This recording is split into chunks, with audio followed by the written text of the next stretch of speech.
and welcome. You're tuning in to Unbreakable Hope with me, your host, Jessica Rose. This podcast is all about seeking the light. In each episode, we chat with someone who has either overcome the darkness or who is actively spreading light within their own community. So let's jump into today's episode. Today, I have a very special guest for you. It is Mrs. Trinity, who is the Mrs. Queen of the World. We talk about what pageantry can really do for somebody, the self-growth, the development, the self-care aspect too, because a lot of times people have this misconception of pageantry and how it can really change your world. We also talk about what it looks like for supports, as well as some featured publications that Trinity has out that will benefit really anybody listening. So let's dive into today's episode. Thank you so much for being here today. Thank you for having me. I'm so excited to meet you and meet your audience. Yes, I'm excited to hear your story. You've done so much, 30 years in pageantry. This is really exciting. I can't wait to dive in. So I'm going to pass it over to you and let you tell our audience more about who you are and what you've done, and we'll keep going from there. Thank you. Well, my name's Trinity Pearson. I live in Tennessee with my husband, and we have two teenage daughters and two little dogs running around and ruling our house. And I have, let's see, what else can I tell you? I'm a certified life coach, and I use that every day working with adult women inside and outside of pageantry. And that is like my life's passion is working with adult women. And so the life coaching certificate is near and dear to my heart. I have been in pageantry for 30 years, which seems crazy to say that I've done anything for 30 years. But I remember when I was little and I would watch Miss America on TV and just dream of doing all the things. And my parents, they kept telling me, no, no, no, no, no. And then they finally caved, finally caved in when I was 17. I think I wore them down and got to enter my first pageant. And I was hooked from the very beginning and competed all through college. And that's actually how I paid for most of my bachelor's degree and master's degree through pageant scholarships. So I'm a huge advocate of, especially at that age, like getting involved in pageantry for all the scholarship money, and just all of the life skills that I learned. You know, when I think about the person that I was at that time, just so quiet and shy and reserved, and all of the life skills and the public speaking skills and everything that I learned during that phase of life that I used in my corporate career and even now today, I would not be the person that I am today if it wasn't for pageantry. Even though I felt like I started late, it was the perfect time for me because I was able to just cultivate all of these amazing skills that I've continued to use throughout my life. So I've been in the industry now for 30 years. I feel like I've done just about everything there is to do in pageant land, from contestant to director to MC to backstage helper. You name it, I've probably done it because it's always been my sport. I wasn't really athletic in high school and didn't really find my thing until I got into pageantry. It's just always been my sport. It's been my thing. And I competed all through college, won all of the money to help, with college and my master's degree in business, and then took a long break, got married and had kids, and thought that part of my life was over. And then went through a lot of health difficulties in my 30s, starting in my early 30s. A lot of things, from postpartum depression to a cancer diagnosis to severe complications with pregnancies that lingered for years. We're talking about like lots of health issues. And once I got through all of that, I didn't really recognize myself and definitely was not like the girl that I was back in pageant land, right? And needed to figure out how to get myself back to being me. And I couldn't think of anything, but this little idea of a pageant kept coming back to mind. And I didn't even really know that Mrs. Pageantry existed. But I just started, getting on the internet and looking around and found the Mrs. Tennessee pageant. And that's been 11 years, and has now been in pageantry, in the Mrs. Pageantry industry, and just about every aspect, again, from, director to MC, doing all of the things, judges, all of that. And I'm so thrilled and honored to now say that I have won a national title after 30 years in the industry, a national title of Mrs. Queen of the World USA. And I am so excited to have that title and then to compete for the international title in May. I get, not only did I just compete a few weeks ago, I get to do the whole thing all over again in May at the international level. So I'm so excited about that as well. So that's kind of like a very short synopsis of my 30-year journey in pageantry. That's ultimately really become my career as well as a life coach. I think that ties in really well. I love your comparison of this is your sport because there's so many different things out there that we all find that we love and that you don't necessarily have to be in a sport or maybe a traditional sport even. I know in high school I was in band and drama. We didn't have a lot of sports in my school. So I used to joke being in band, our football team wasn't that great. So I said that we worked the football field better than our football team did. Yeah. But it's like, was it a sport? No, but it's like what I did. But I think that's a great point. Like that's your passion, that's your love. And here you've been able to build a career and help so many women out of it. That's one thing that I learned. I was the same as you. I didn't know there was a missus.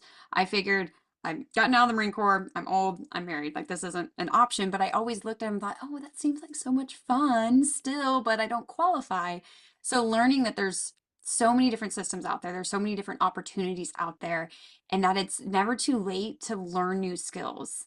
So I love that you said like pageantry brought life skills to network, to meet other like-minded women doing amazing things in their community, and then you learn and grow so much. So I've become a bigger advocate than I ever thought I would be just from the little experience that I have. And you have 30 years of experience in all these different things. I'm just I'm so excited that you're here and that you're still competing, which is really exciting to say, hey, I came back and now I have a national title. So that's really exciting.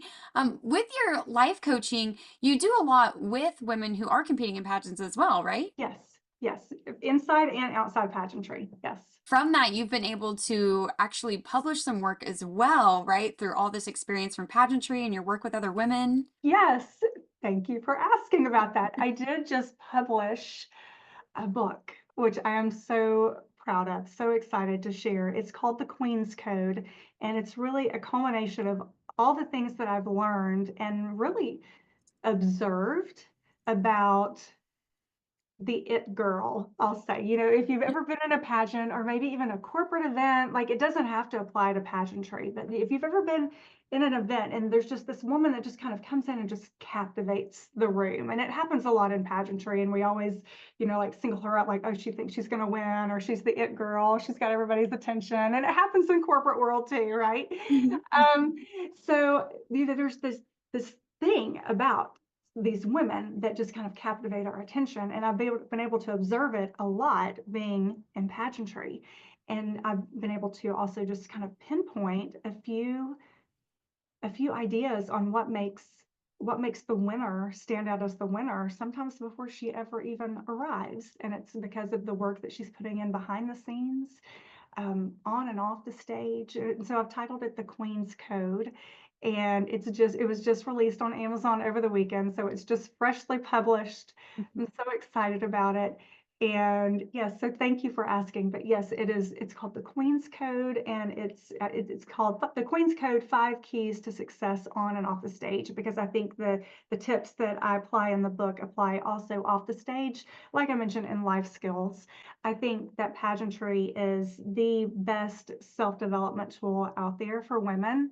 I've felt that way for years and years and years. And the longer I'm in it, the stronger I feel that way, just because of the life skills, especially the public speaking and the organization and delegation skills that we learn from developing our platforms and our legacy projects, and as they grow, um, all that we put into it. So it's just this amazing self-development tool that we have. And the Queen's Code is a few bits and pieces of the things that I've learned along the way. I think that's so fun. I'll be excited to read it myself because I'm still competing.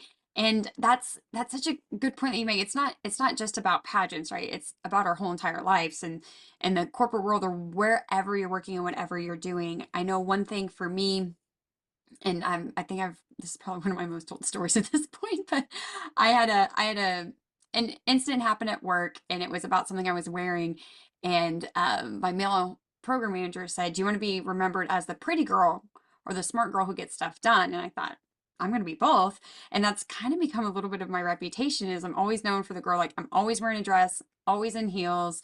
It's an image thing, but like you said, is that there's almost this instant thing that captivates people when someone Yeah. walks in. There's this presence, there's this essence, and now with so much social media, there's a lot that you can be doing and you're being viewed by so many different eyes and angles that it can really push you forward, or there's things that you can do that can actually push you back. So I think that that's really good lessons in anything that we do if we're wanting to move forward and we're wanting to be either recognized for our successes or increase our successes, because a lot of that is it's that networking, right? It's making those relationships to help further along whatever passion that we're involved in. Yeah, yeah, that's true. Our online presence is so important when we're thinking about all aspects of our lives. So that is a key point that I talk about in the book is, really examining our online presence. I love that story about your outfit and the fact that you wanted to be both, because absolutely, and I think that's something that pageantry teaches us is how to be, that we have to be both, that it's not a one or the other the way the world teaches us, but that in pageantry you can and should be both and present yourself um, in the best possible light at all times. And I think that's one thing that, especially when I needed to find Mrs. Pageantry, it helped me. Like I was always this, even though I was in that slump, I was always the smart girl, right? And I still had my brains and my MBA and my bachelor's degree. Like I still had all of that, but I had like lost a huge piece of myself that was the putting my best foot forward, really, I think. And that's what pageantry helped me find again, was to not just be the smart girl, but to show up, actually be the girl that will get up and get dressed, right? Because sometimes we lose that. And when we get into those slumps and those phases of life, we lose that. And that's what Mrs. Pageantry did for me. It helped me get healthy again. It helped me to just fall in love with myself again. I guess that's the best way to say it, and love the person that I was going through all of that, and but also the person that I'm becoming. And and then put all of that into a book for the Queen's Code. Um, I see multiple books in the future, but I'm just talking about the first one, right? You write your first one, and then it's like you get all of these ideas for the second, the third, and the fourth, and all of that. So, but that's the beauty of pageantry, and again, the self-development is that we're always learning and growing and doing bigger and better things. It's just an exciting industry to be a part of because of the self-development that it gives us. So so yes, that is what I'm doing with my book, and I'm thrilled to share a few key pieces with the pageant world, and so that other women can become that captivating woman that walks into the room as well. I love that so much. This is really making me think of Legally Blonde, one of my favorite movies. And it it reminds me, for anyone who actually hasn't seen the movie, I feel like Right. missing out, but where she's in her sorority and she's like the president of her sorority and she's involved in all these things and she dresses how she wants and she's feeling confident and beautiful. And then when her fiance says, "Hey, we got to break up because, I'm going to be a lawyer and you're not the image Yeah. for me to marry." So she says, "Well, oh, he wants a lawyer. I'll go to law school." And she changes who she is and she starts to lose that, like you're saying, like she goes through that phase of losing who she is and realizing she's completely changed and not becoming what she wants. So one of my favorite scenes is she goes from still looking kind of feminine but dressing in like the darker hues to where she walks in and she is in her full bright pink walking into the courtroom with her little dog in her purse, and I'm like, yes, like that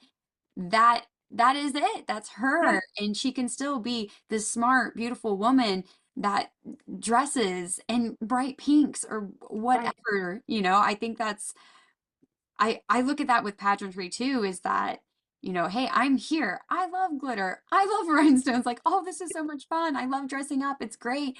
And I love being able to be successful, make impacts in my community, and do these things that you really can be both.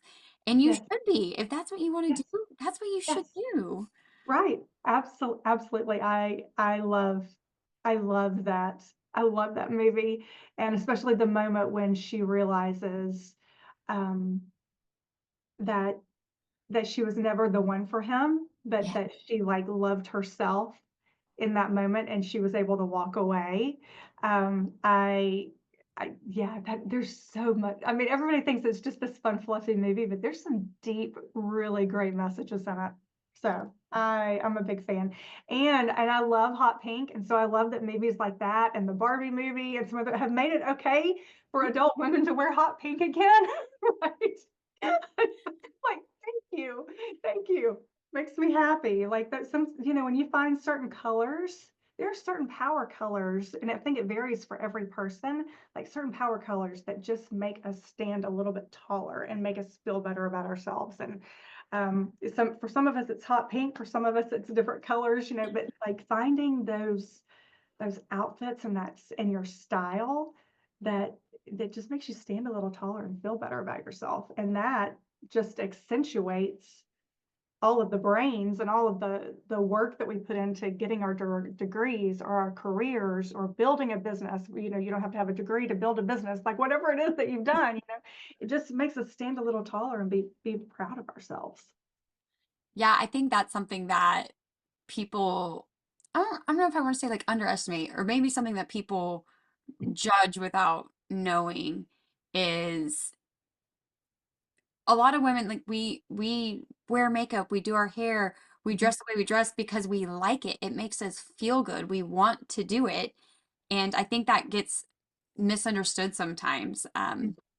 I will admit, I'm the person that's like the opposite. So I'm the girl in the dresses and heels, and when someone walks into a business meeting and they're wearing, like, this literally happened, wearing like caricature leggings, house shoes, and an oversized sweater, I instantly think, whoa.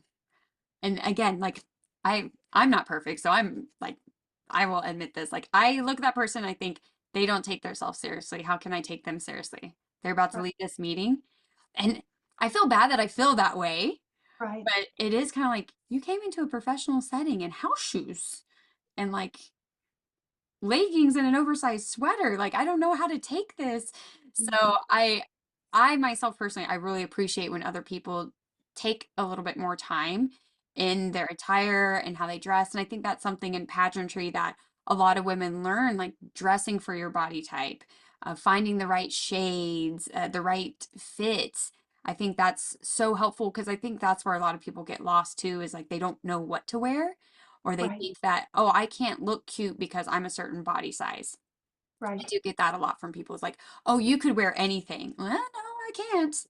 right, right.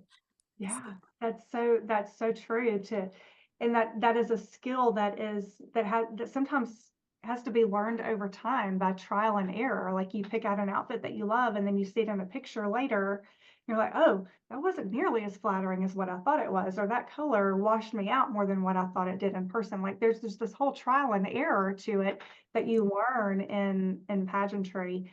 And it all goes back to putting your best foot forward, like on stage, off stage, in the boardroom, doing a TED talk, like all the things, that we all want to do, those type things. And it's a skill to learn how to show up as the queen, whether you have a crown or not. And that's, I think, the whole point when I started writing the Queen's Code is that it's really not about winning the crown. It's showing up as the queen with or without a crown. And typically, when you show up with that mindset of I'm the queen with or without a mindset, not in an arrogant way, but in a Hmm. preparation mindset way, that I'm the queen with or without a crown, that's typically when the crown lands on your head. From my observation, not necessarily from my own personal experience because I've been in pageantry for a long time. So the odds, we can count, I can count the crowns that I've won and I can, I can really count all of the sashes that I have, right? So, that's just part of it when you've been in it for a long time. But we just learn all of these things all along the way that about how to show up as the queen. And then when you really show up as the queen and you know and believe in your heart that you're the queen, whether you win a crown or not, that's when that's when everyone else sees you as the queen, and the crown lands on your head at that point. So, and because that's when you're really ready to use it and serve. I remember my coach and I talking about that and how she said, is winning the crown going to make a difference in what you do? Or are you going to keep doing what you're doing? Yeah. And at, at first I was like, well, I mean, like, yes, obviously I still want to win the crown. That's why I'm competing, right? But then I told her, I was like, well, no, I'm still going to keep doing what I'm doing. Like, this is just a platform to be able to grow and enhance that. And she's like, that's the point. When you are only tied to this just for the crown, you're in Mhm, it. Like, that's not the right reason. She said, if you are tied to it and you're going to be doing the good work, whether you win the crown or not, mhm. you're already winning. Now Yeah, it's just to put these other pieces in place. And I thought that was so powerful. I was like, that's a really good point. Like, and it also takes a little bit of the pressure off too, where it's like, yeah, you're right. I am still going to like do these things and achieve these things. Doesn't mean I don't want to compete. Doesn't mean that I don't still love the idea of getting the crown and being able to serve and reach more people with that platform. I think that's great. And that's why I'm going for it again. We'll see. it's exciting. So you said you have two teenage daughters, right? Yes. So what is maybe their opinion about pageants? Have they been in them? What do they think of you being in them, being a national crown winner? So it's been interesting because I started pageantry when they were, well, it's been a little over 10 years now. So they were in elementary school age. So of course they loved like cheering on mommy on stage and doing all the things. So they've always enjoyed it and enjoyed watching me do it. Mhm. They have done one pageant. I guess it was 5 years ago, and they both learned a lot. One really enjoyed it.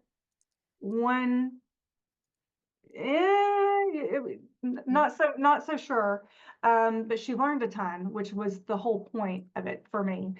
So they are much more into like musical theater and drama and all of those things. I do perhaps think that once they get a little bit older, they might come around to the talent portion of pageantry and all of that. But they love, watching me, supporting me, helping me pick out wardrobe, doing that kind of thing. Now, my favorite tradition, that I love sharing with them, and this is something, if ladies aren't familiar with pageantry, they may not know about this, but when we all get together as contestants and we exchange gifts, right? That's usually a big thing about a pageant is,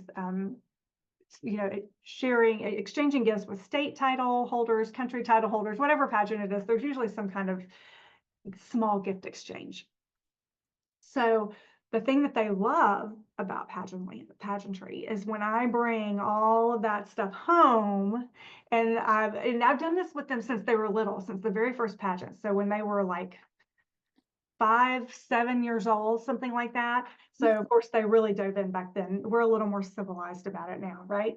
But I will share in that experience with them so that they're with me as we open up all of the goodies, whether it's the cookies and the chocolates, the pens, um, the books. There's all kinds of things that we give each other in these contestants exchanges. But that's one thing that I love sharing with them, and they particularly love is like when they know when the pageant's over and I get home, they're like, okay, what where's your stuff? Like, it's kind of become our little tradition that I really like sharing with them.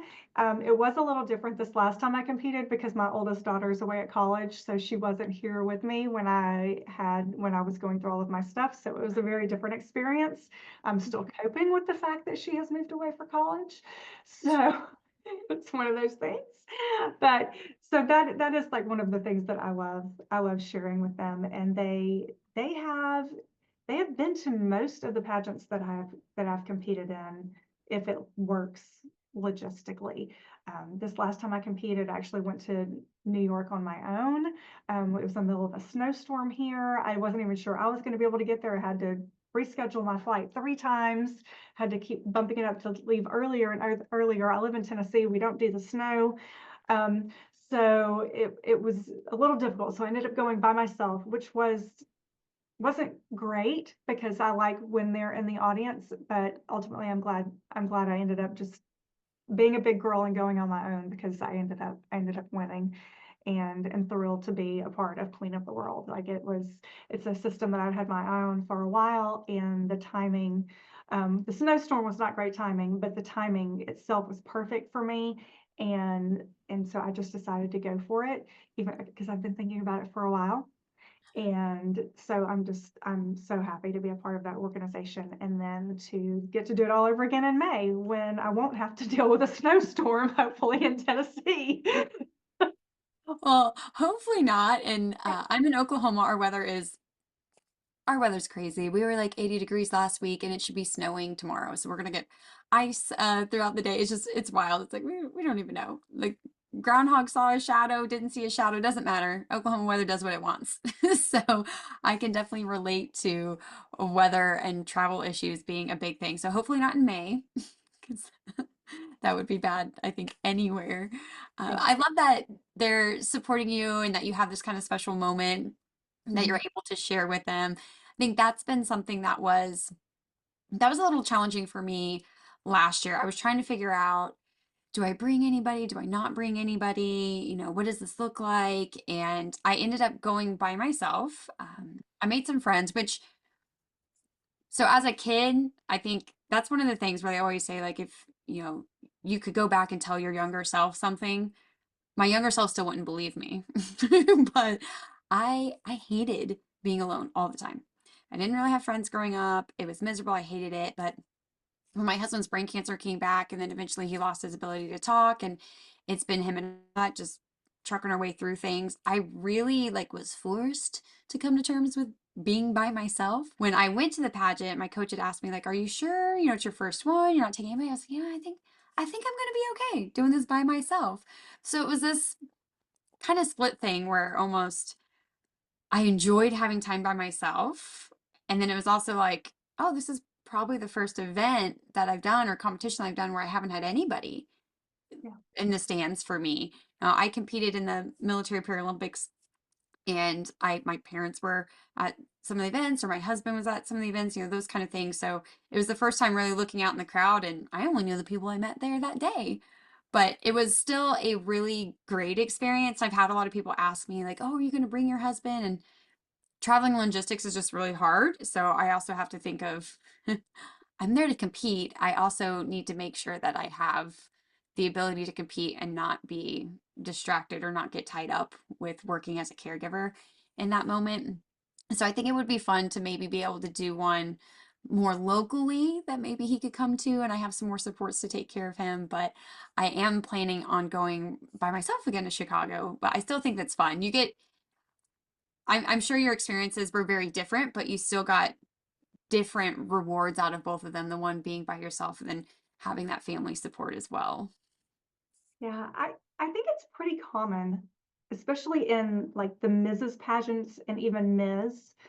that that the women go competing don't bring a lot of people with them. That is something that I've noticed over the years because especially as your kids get older, the main reason why I went by myself was my kids were scattered all over the country in different school trips and things, and my husband had to stay here to make sure everybody got back home and pick everybody up from the airport. So like logistically, it didn't even without the snow, it just didn't make sense for any of us other than me to go. And I think that's common with pageants for older women, adult women. I won't call us older, adult women, because our life and our family, they all have things going on. It doesn't mean that they don't support us any less. My family was watching live on Instagram, like they saw everything just like they were in the audience. So I feel like it's common there. I was definitely not the only one. I would say a lot, I don't know how many, but, quite a few did not have anyone there either. So I wouldn't, if anyone's watching, thinking about getting into pageantry, I wouldn't let that be a deterrent, because you will definitely find other ladies there where their kids are all around the country too, and their husband's got to go pick everybody up and all of that. So it's not as much of a thing. It was a newer thing for me.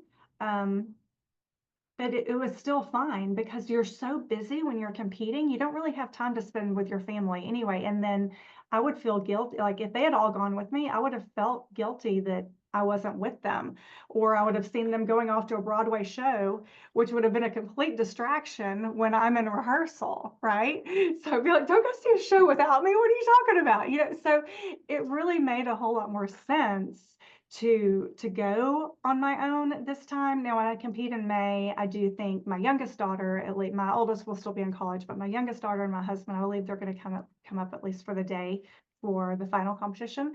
We're still trying to work all of that out. So, if it works out, great, and if it doesn't, that's okay. I know that I won't have that. I'll just be able to focus on me. And sometimes that's what you need. Like, as adult women, sometimes we just want to enter a pageant just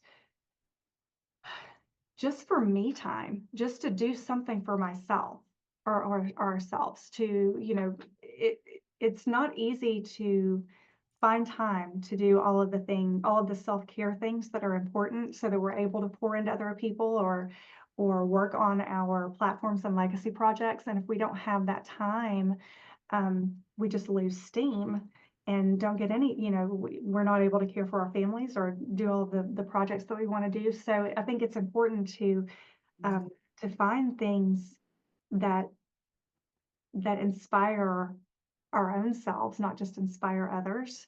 And that's something that I see pageantry doing for women every day, is that, oh, it's okay for me to take a minute and do something for myself. So I just think it's a key piece of it. So go enjoy the hotel room on your own. I know that's what my husband told me. I got there Thursday night to the pageant, and I was like, I'm here by myself. I could feel like the tears about to come. It'd been a long day of travel, of like thinking I wasn't going to be able to get there because of the snow. I finally get there, and he's like, you are in a hotel in New York City. You enjoy yourself. Like, crank the heat up, because you don't have me cranking it down. Watch what you want to on TV. He's like, go enjoy yourself. And it was just one of those moments where I had to remind myself, oh yeah, I can take a moment for myself. If this is good. And so I highly encourage, even if you do have to go on your own, it's a wonderful thing to do for yourself, for self-development. That's a great point too, is that self-care. I actually interviewed another queen and she said that was one of her turning points. Was she had been completely encompassed by becoming a caregiver, and it just kind of overtook her life, that she realized that she didn't have anything for herself, and that competing in pageants was something she always wanted to do. So she said, you know what? I'm Mhm. gonna do it. And now she'll be competing in Miss Universal Petite. So yeah, so she's really excited about that. And I think that's yeah, I just think that's another really great point. Sometimes it's just finding something that's just for you. And it's really hard. I know, as myself as a caregiver, it's really hard to be able to take that step back. And Mhm. all of us have different caregiver roles. So like you as a mom, other people, their care might be the people under them at work, or business owners, or whatever that looks like, that we often put other people ahead of ourselves. So Mhm. this is a great way to be able to kind of maybe take a little bit of that back. I do want to ask you, I know that we're getting close on our time, but I would love to ask you about your platform and your legacy project. You mentioned that a little bit earlier, but is there something that over the years that maybe you've worked towards the same thing, or is it seasonal, or what does that look like? So as a life coach, my joy in life is to help women pull themselves out of those seasons of life, those seasons of life that we all go through. Some are extremely high, we feel like we're on top of the world, and then we just go through seasons, kind of like what I did when I was going through all of my health issues. And like, like, what do we do when we get into those situations? How do we pull ourselves back up, you know? And the way I have done that for myself is through vision boards. And I love vision boards. I could talk about vision boards all day. I won't. I know we're going to wrap things up here.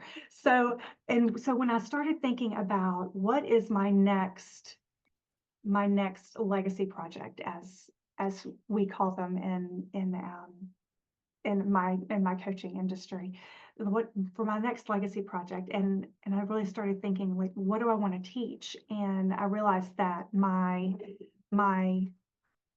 heart was like right here in my desk drawer of these templates that I've created for myself of vision boards.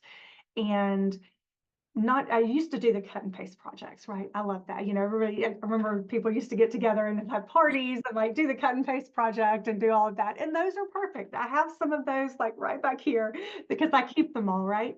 But then as time went on, I wanted something that I could keep close. And you can't really keep this poster board thing like close. So I started developing these templates that I kept in my desk drawer.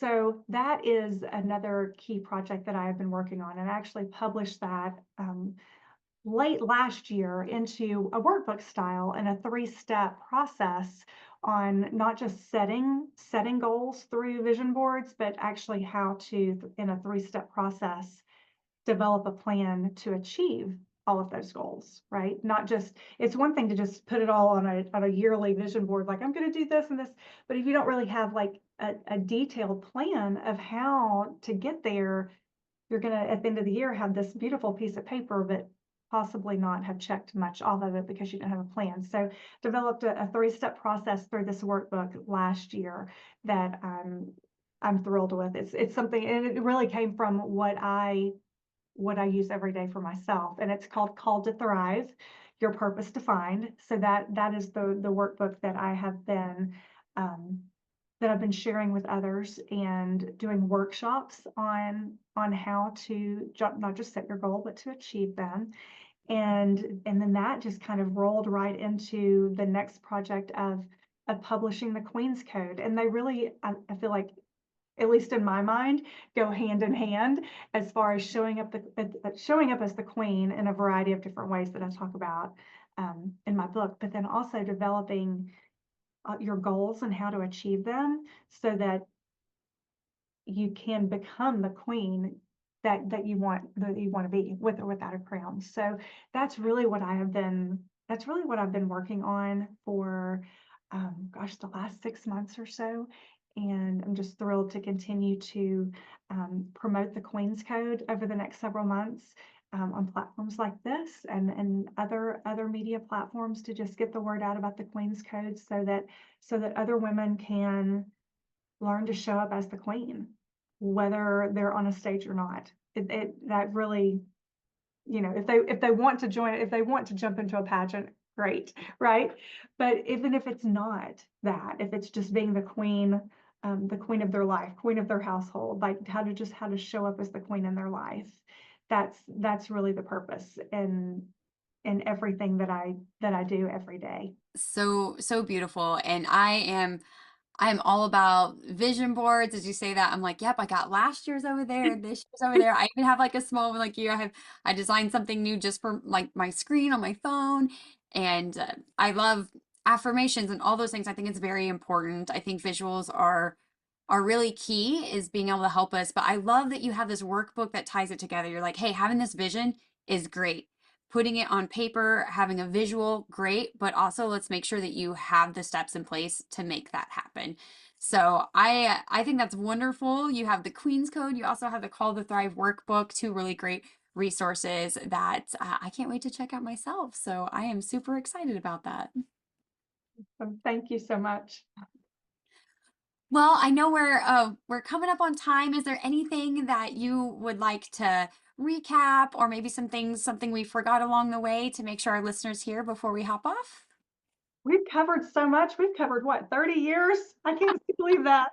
But thank you so much for having me and for having this podcast so that women like myself can jump on here and share our stories. And I've enjoyed hearing your story and all of the amazing things that you're doing. So just thank you for this. I appreciate your time and the time that you're giving to other pageant queens and all of the other people that you interview as well, because I know that you interview people outside of pageant land as well. So thank you. Well, I wouldn't be able to do Unbreakable Hope without the people who are making changes in their communities and the people who have gone through life willing to speak up about it and inspire other people to have hope and seek the light. So, thank you so much for being on in your time. And I can't wait to hear what our listeners think about our episode. Thank you. Thank you, listeners, for tuning in. If you found this episode inspiring, please share it with someone you never know who needs more light in their life.